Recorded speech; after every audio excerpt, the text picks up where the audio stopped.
I've been in a little bit of a slump lately. Your blade is curvaceous and sexy, and it will kill. We're getting towards the end of winter. I broke my foot a couple weeks ago, and I've been stuck inside, off my feet, playing a lot of games.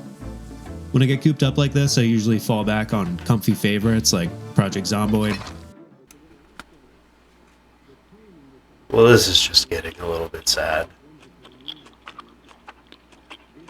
Maybe a little RimWorld. Dude, I just loaded! But after a while, I'll usually get bored and find myself wanting something a little more, visceral? You know, I can only stare at a map game for so long before I need to shoot a bad guy in the head or whatever. My go-tos for that are usually something like Mordhau or jumping into a few rounds of Counter-Strike gun game. But lately, even those haven't really been hitting the spot.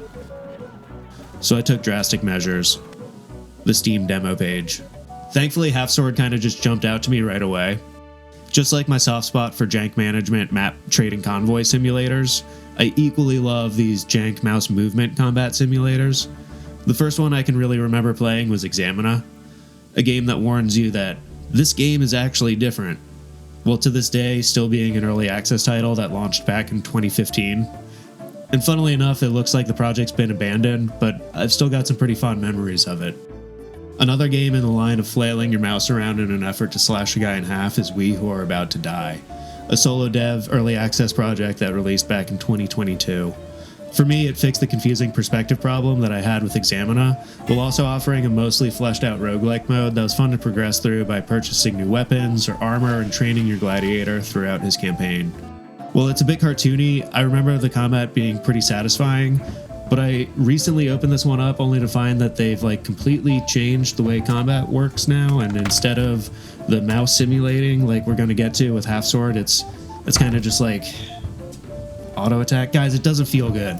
But from what I've seen so far, Half Sword is shaping up to be exactly what I'm looking for in this realm of jank.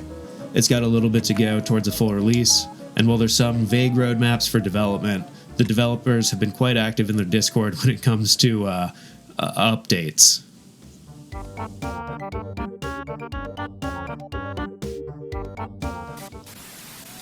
To start off, you choose your favorite boy over here on the right, hit play, and you'll be set up with your loadout in front of a practice dummy. Before getting right into the bloodshed, I'd recommend practicing a few swings on this dummy for a little bit. Each of your character's arms react independently to a combination of mouse buttons being clicked, and your mouse being pulled and pushed in a direction. To swing your weapon, you have to feel out the arc of the swing by pulling back your blade and following through with the swing by pushing your mouse in the opposite direction that you pulled it in initially. You can also hold Alt to line up a stab, easily practice with a knife, but also doable with a longsword.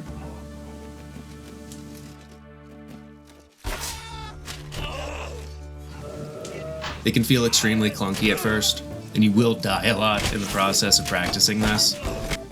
But once you get the hang of swinging a weapon around and establish a basic combo or two, the game really opens up. Don't sleep on your shield or blocking with a two-hander either. Holding your right mouse button will do one or the other, but you can also get some surprising efficiency just by bashing your opponent's head in with your shield too. While it's not displayed in the sense of a heads-up display, there's a stamina system that will begin to deplete while you're swinging too wildly, or if you get bonked in your noggin real good. You can see this by the outside of your screen getting a little bit darker. If you run out of stamina, or just get hit hard enough, you'll eventually fall back and have to pick yourself up while giving your opponent the opportunity to punish you for it. It can be a little wonky at first, but if you just hold W while looking at your character's feet, they should be able to get up.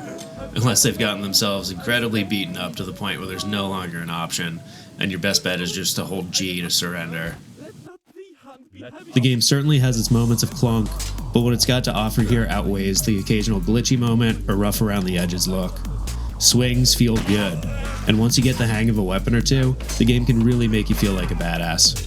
From the jump, the playtest demo offers you a selection of armor classes to choose from, in which you can participate in a series of one-on-one duels or armor class specific bouts, like 4-person free-for-alls, 3-on-3 team battles, or my favorite, the 1v4 Brave Stand battles.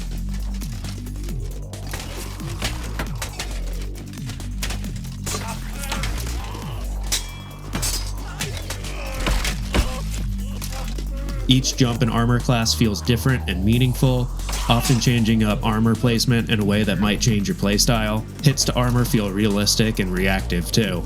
A sword isn't going to do much against full armor unless you can wedge the blade under a plate, but a lucky swing with a pole hammer might dent their helmet and take them out in one hit. That's really where the fun comes into this game. Both you and your opponent are at the mercy of this mostly controllable physics engine that has consequences. Occasionally, luck feels like it's playing a realistic role.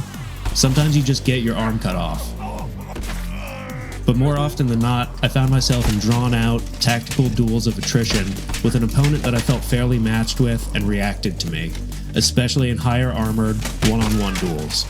Of course, there are ways to cheese the game. The longsword, especially when using a Mordhau stance, is incredibly deadly against anything that isn't full armor, but that's fine. How do you make a game like this and not have the longsword be fun as hell? If you really just engage with the game at its level, though, you'll find a deeply immersive system capable of simulating combat in a way that not a lot of games can. For a playtest demo, what's on display here is really impressive, and honestly, in my opinion, doesn't need much to see itself as a full release. I'd like to see a fuller implementation of this roguelike mode. Just let me start as a peasant, and reward me with armor that I can choose along the way. Maybe let me pick my enemy's weapons up after a duel. I'd love to see a little bit more variety in the way of bout options too. Based on an interview that the developers recently did, it seems to be that that's the direction that they'd like to take the game into, while also keeping the game's roots in 15th century combat as opposed to fantasy. So whatever route the direction for development takes on this one, I'll be along for the ride. When I downloaded it, initially I thought maybe it'd be fun for a couple hours, and by the time I was finishing up this video, I was well over 10 hours into it.